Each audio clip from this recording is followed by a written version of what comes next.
Teacher, we want you to do for us whatever we ask of you. Now that's a place to start. Nothing could possibly go wrong with that statement, right? Grant us to sit, one at your right hand and one at your left in your glory. Bold. Do they really know what they're asking for? After 2,000 years of Christian teaching, we think of Jesus in glory as the resurrected Christ, enthroned in power. But at the time, James and John didn't have the hindsight that we do. They still believed Jesus was going to be the Messiah of Jewish expectation, the one who would lead Israel to victory, overthrowing oppressors. They assumed they were asking for positions of power in a political kingdom, dreaming of being his key advisors, standing on his right and on his left in triumph. But Jesus has something else in mind. He's not talking about thrones of glory, but the cross. The places of honor that James and John seek will be occupied by two criminals on either side of him as he is crucified. And yet they are blind to this reality. Their vision is clouded by pride and their desire for control. What makes this more striking is they aren't alone in their thinking. The other disciples get upset, not because James and John are being prideful, but because they think they deserve the top spots. This isn't just a James and John issue. It's a human issue. We often desire power and recognition, imagining that control will give us peace and security in the world. But this desire for control blinds us to what God is really doing. Jesus has been teaching a radically different message all along. A kingdom where the first will be last, where true greatness comes from serving others, not ruling over them.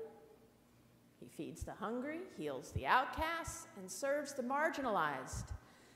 Yet the disciples are still daydreaming about power and control. However, their blindness does offer us a ray of hope.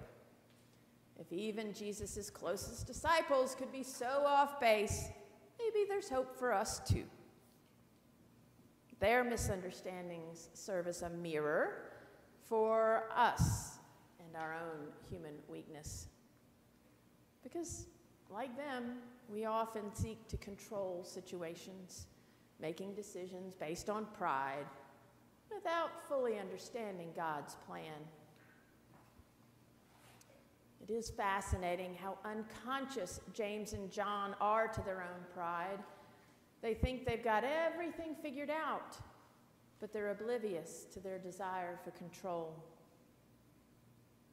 I wonder how often we all fall into the same trap, unaware of how much we're trying to run the show rather than yielding to God.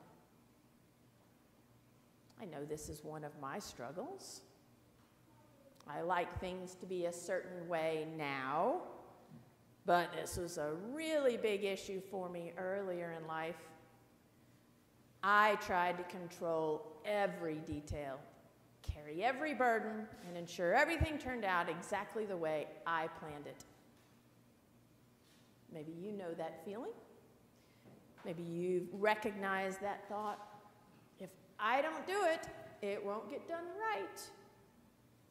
I've heard a few titters. You volunteer to take on more and more, convinced that no one else can handle it like you can. It wasn't until I came across a phrase by Quaker theologian Parker Palmer that I found a way to describe this reaction. It's called functional atheism. All right, some of you are figured out where this is going. Palmer describes it as this idea when we say that we believe in God, but we act like everything depends on us. We don't leave room for God to work because we've taken control of all the details. We think we're helping, but really we're closing ourselves off to God's guidance. So in our attempt to control, we subtly push God out of the picture. We act as though the universe is ours to manage, and in doing so, we stop listening for God's voice. I remember one moment when a mentor pointed this out to me. I had laid out a detailed plan to handle a life situation, every contingency mapped, every possible reaction predicted. She looked at me and asked, "Where is God in this exactly? You've already planned everything. What room is there for God to respond?" And that question hit me hard because I realized that in my effort to control the future, I had forgotten to yield to God's will. This brings us to the story of Job. Job, like us, wanted answers. He suffered immensely and demanded that God explain why. But instead of giving Job answers, God asks him a question. "Where were you when I laid the foundation of the earth?" God's response is an invitation to humility, to recognize the vastness of creation and the limits of our comprehension. Now, I love this passage because it reminds me of standing on a cliff's edge. Not just in general, but very specifically. One time I was out hiking, trying to find my way through whatever I was going through. And as I hiked along, I accidentally stumbled across a cliff.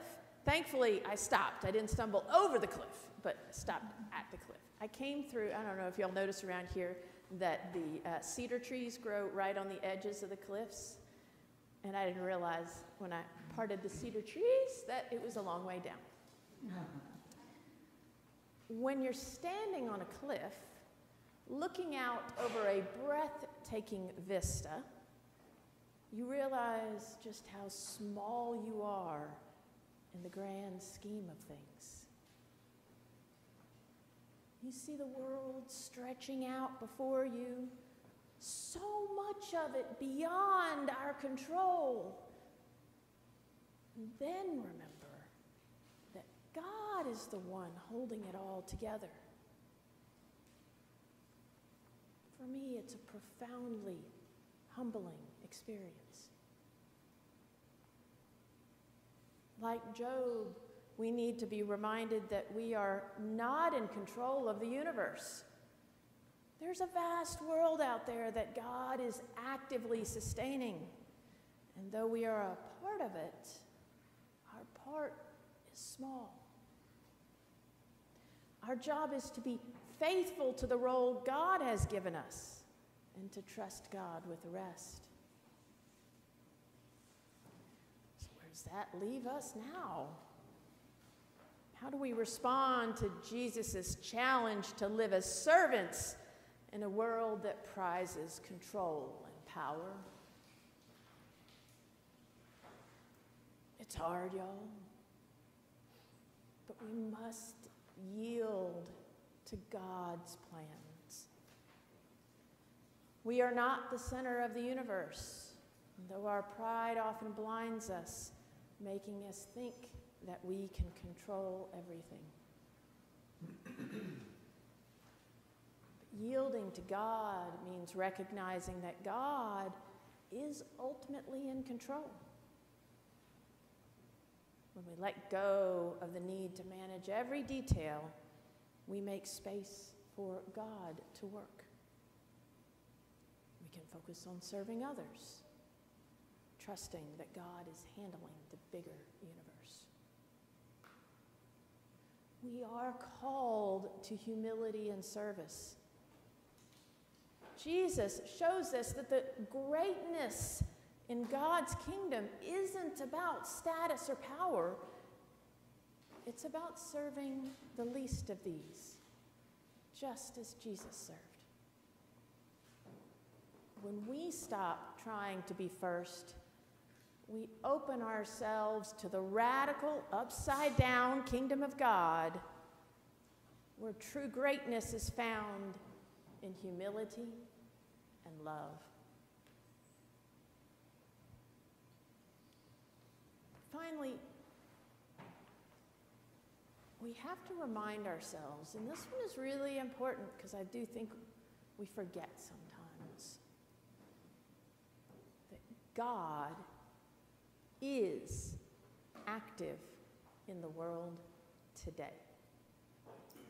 Just as God laid the foundation of the earth and continues to sustain it, God is at work in our lives, even when we think we can't see it. Our job is not to control everything, but to be faithful, to serve, and to trust God's wisdom. So as we stand on the edge of those cliffs of life, looking out on the vastness of God's creation, I hope we can recognize that our responsibilities are small compared to everything that God's handling. We are not called to control everything, but to yield to God's plan. Our tasks are to serve, to love, and to trust that God, the God who created the universe, is still guiding it today. When we yield to God in humility, then we find the true greatness that comes through serving God's plan.